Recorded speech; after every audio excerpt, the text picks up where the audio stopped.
আমরা লক্ষ্য করেছি 12 ফেব্রুয়ারির ইলেকশনে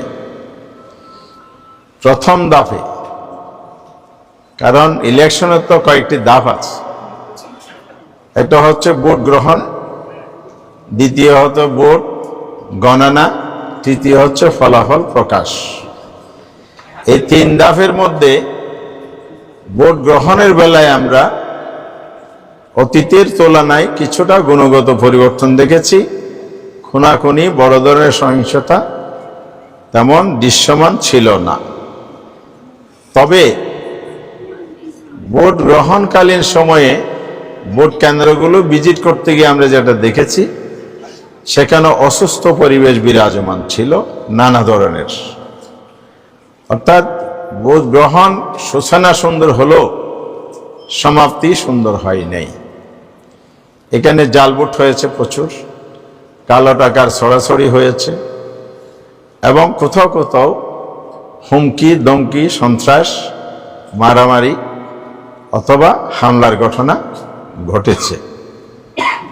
বড় ঘটনা না ঘটলেও সুষ্ঠু নির্বাচনের জন্য এগুলো নির্বাচনকে প্রশ্নবিদ্ধ করার জন্য বিভিন্ন উপাদান তৈরি হয়েছে এখানে। সেকেন্ড থিং হচ্ছে, যারা নির্বাচন প্রক্রিয়ার সাথে জড়িত ছিলেন মাঠ পর্যায়ে, সেখানে প্রার্থীদের পক্ষ থেকে, প্রার্থীর সিভিলিয়ানদের পক্ষ থেকে বিভিন্ন ধরনের অভিযোগ, কমপ্লেন দায়ের করা হয়েছে, কিন্তু সেগুলো কার্যত কোনো ব্যবস্থা আমরা দেখি নাই।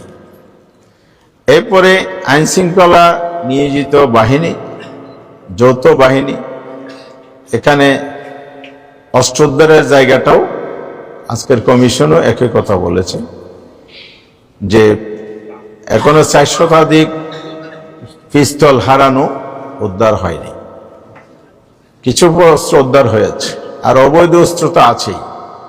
সব মিলে এই জায়গাটাও নির্বাচনের মধ্যে প্রভাব তৈরি করছে, এই অস্ত্রগুলো ভূমিকা রেখেছে, আমাদের কাছে রিপোর্ট আছে। আরেকটা বিষয় হচ্ছে, কালো টাকা, অস্ত্র, হুমকি দমকির পাশাপাশি ইলেকশন ম্যানিপুলেশন করার কিছু কার্যক্রম আমরা লক্ষ্য করেছি। যেমন কোনো কোনো কেন্দ্রে সেখানে কর্তব্যরত অফিসাররাও নিজেরা ব্যালটে সিল মারার কাজে লিপ্ত ছিলেন বলে অভিযোগ আছে। দলীয় কর্মীরা সিল মেরেছেন, অভিযোগ আছে। আবার ভোট গ্রহণকালে এখানে প্রতিমধ্যে বাধা দেওয়া হয়েছে, ভয়ভীতি ছড়ানো হয়েছে, ভোট কাস্টিং কম হয়েছে, ভীতিকর পরিবেশ তৈরি করা হয়েছে।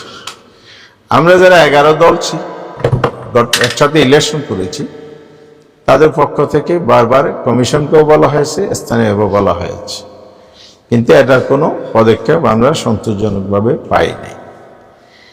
নির্বাচন শেষ হলো 4:30টায়, নির্দিষ্ট সময় অনুযায়ী 7:30টায় শুরু হয়েছে।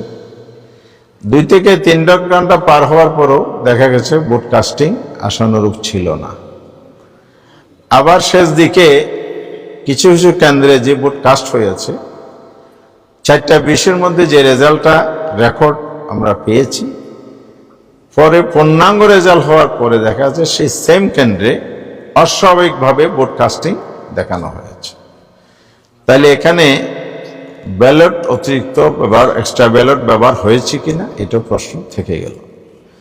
সব মিলে ইলেকশন ভোট গ্রহণের প্রক্রিয়ার মধ্যে এই ত্রুটিগুলো লক্ষ্য করা গেছে।